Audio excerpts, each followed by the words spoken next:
नमस्ते सबैजनालाई। आज खास गरी विशेष गरी एउटा सानो अनुरोध लिएर हजुरहरूसँग आएको छु। अनुरोध मेरो व्यक्तिको लागि भन्दा पनि राज्यको लागि चाहिँ अनुरोध हो। हामीले निर्वाचन आयोगले तोकेअनुसार चाहिँ यस कार्तिकको 30 गतेसम्म मात्रै आफ्नो भोटर आइडी चाहिँ हाम्रो रजिस्टर गराउन सक्छौँ, दर्ता गर्न सक्छौँ। त्यसको लागि हजुरहरू जसको बाँकी छ 18 वर्ष उमेर पुगिसक्नु भएको सम्पूर्ण व्यक्तिहरूलाई, सम्पूर्ण साथीहरूलाई मेरो हार्दिक अनुरोध छ। भोटर आइडी कार्डको लागि चाहिँ तत्कालै अनलाइनमा गएर चाहिँ प्री इनरोलमेन्ट गर्नु होला मजाले। अनलाइनको डिटेल पनि म तपाईँलाई चाहिँ कमेन्ट बक्समा राखिदिनेछु। र साथसाथै त्यो भइसके पछाडि चाहिँ तत्कालै आफू चाहिँ जहाँनिर नजिक पर्छ, तपाईँ जुन जिल्लामा हुनुहुन्छ, काठमाडौँ, भक्तपुर, ललितपुर, सुदूरपश्चिम, कोशी, बागमती, जता पनि हुनुहुन्छ, कुनै पनि जिल्लाको निर्वाचन कार्यालयमा जानु होला।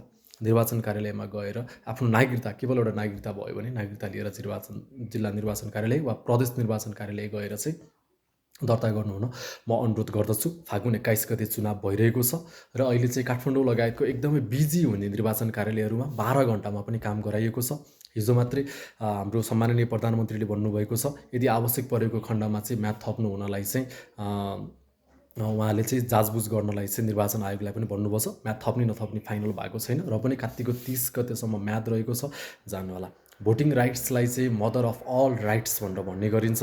भोटिङ राइट्स भनेको सबैभन्दा सर्वाधिक राइट्स हो, किनकि यो भनेको लोकतन्त्रको चाहिँ प्र्याक्टिस हो। यो भनेको तपाईँले आफ्नो प्रतिनिधि आफूले छान्न पाउने अधिकार हो। इभन तपाईँसँग भोटर आइडी छैन भने तपाईँ उम्मेदवार पनि हुन पाउनुहुन्न। भन्नुको अर्थ उम्मेदवार हुनको लागि पनि एउटा अप्सन हो। सबैभन्दा ठुलो राइट्स र यो हाम्रो अधिकार मात्रै होइन, यो हाम्रो कर्तव्य पनि हो भोट हाल्नको लागि।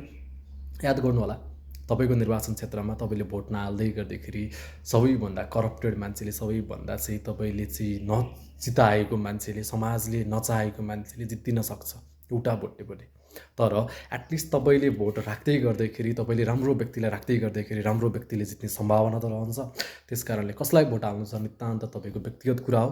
तर एउटा नागरिकको हिसाबले एउटा हृदयको कुनादेखि सम्पूर्णलाई अनुरोध छ, भोटर आइडी कार्ड बनाउनुहोस् र निर्वाचनमा भाग लिनुहोस्। यति चाहिँ जसरी पनि गर्नुहोस्। सबैभन्दा ठुलो अनुरोध, राज्यको लागि योगदान के भन्दाखेरि मैले राम्रो जनप्रतिनिधि चाहिँ छानेको छु है भन्ने चाहिँ एउटा, यो पनि राज्यको लागि चाहिँ ठुलो योगदान हुनुपर्छ।